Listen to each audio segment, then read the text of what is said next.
TV3, first in news, best in entertainment. Cabinet, at its meeting on Friday, the 22nd of May 2020, approved a strategy paper presented by the Ministry of Foreign Affairs and Regional Integration with a further directive to develop an evacuation implementation plan for the evacuation of Ghanaians who had become stranded in other countries across the world due to the COVID-19 pandemic.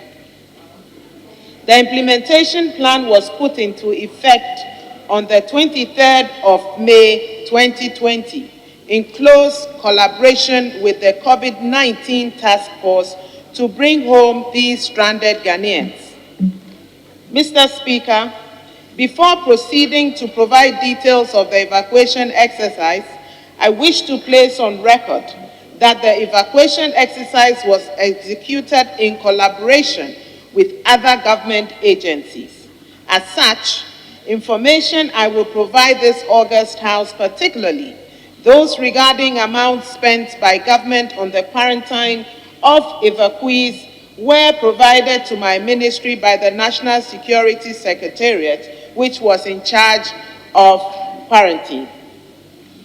Mr. Speaker, for the purposes of determining the full extent of government responsibility and resource commitment, the evacuation exercise was grouped into 4 categories, namely, 1, ability to pay. This comprised private individuals, business corporate sponsored employees, privately sponsored students on exchange programs, government-sponsored students who were yet to complete their courses of study but without any compelling reasons insisted on returning home. It also covered foreign-sponsored evacuations which only required government to provide travel documents and guarantee safe passage, as well as Ghana residence permit holders, including diplomats and their dependents. 2, government-funded evacuation. This consisted of government officials who had traveled on official business, government-sponsored students who had completed their courses of study, as well as government-sponsored students who were yet to complete their courses of study but were compelled to leave their places of residence. 3, distressed and the destitute. This comprised Ghanaians who had traveled to various countries before the advent of the pandemic, but whose circumstances had worsened due to the crisis and consequent travel bans and other restrictions that were imposed by countries around the world. And 4, deportees and returnees, which comprised Ghanaians who had been scheduled for removal from various countries. Mr. Speaker, to ensure a well-coordinated exercise, the evacuation was undertaken in phases. This decision was primarily informed by financial and logistical considerations, namely the capacity of quarantine and isolation centers to hold large numbers of evacuees, and the human resource capacity of the COVID-19 task force and other collaborating agencies to handle the large number of Ghanaians to be evacuated.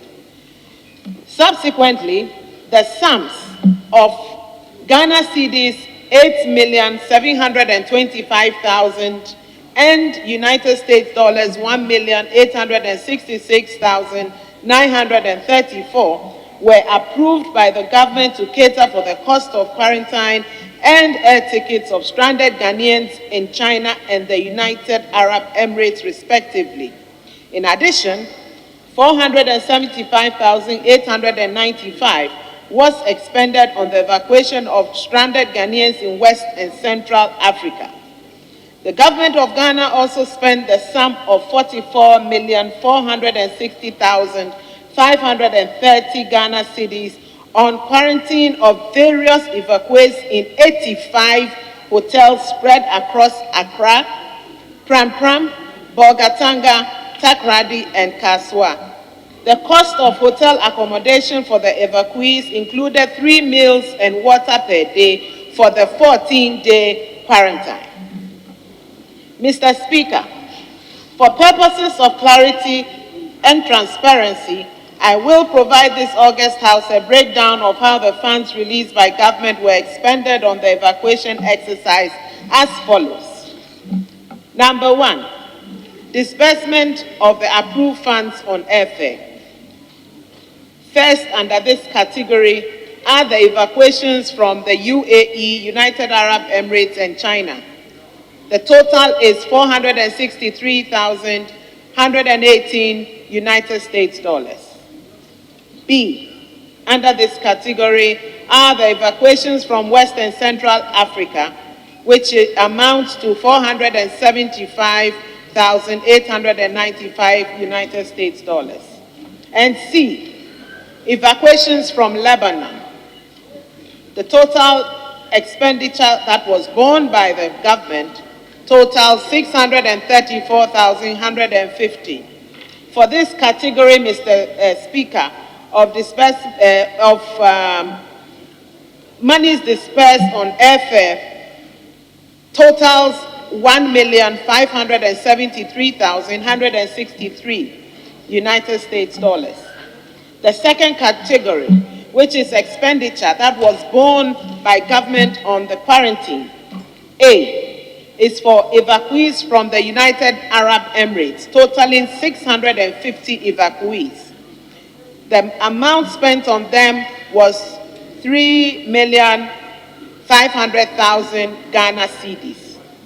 Evacuees from China, totaling 517. The amount involved was 4,725,000. Evacuees from West and Central Africa, which is 506 of them. The money spent on them was 2,156,000 Ghana cedis. On evacuees from Europe and other parts of Africa, the amount spent on them was 13,006,000 Ghana cedis. Insurance that was paid for the Ghana Air Force Casa C-295 to evacuate Ghanaians. Insurance totals $73,530. For the 2,350 evacuees from Lebanon, the total was 21 million Ghana cedis.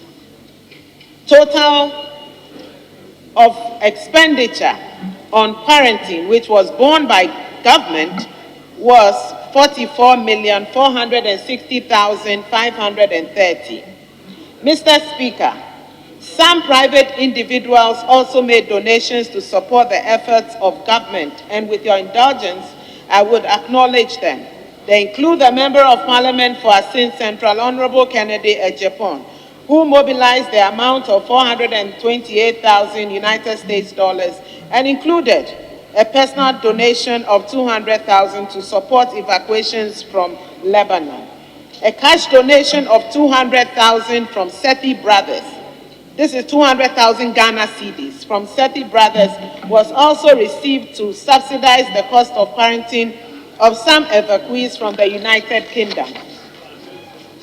The government successfully evacuated a total of 10,025 stranded Ghanaians during the evacuation exercise, which began on 23rd May 2020. The exercise ended on the 18th of September 2020. The countries from which our compatriots were evacuated included the United Arab Emirates, the United Kingdom, South Korea, United States of America, Saudi Arabia, Iraq, Lebanon, China, Israel, Kuwait, Germany, Qatar, Japan, Ukraine, Canada, the Netherlands, and Egypt. The rest are Nigeria, Mauritania, Burkina Faso, South Africa, Benin, Cote d'Ivoire, Turkey, India, Togo, Ethiopia, Senegal, Angola, Burkina Faso, Kenya, Belgium, Russia, Cuba, Sierra Leone, Zimbabwe, Mozambique, the Democratic Republic of the Congo, Niger, Mali, Equatorial Guinea, Liberia, the Gambia, and Libya.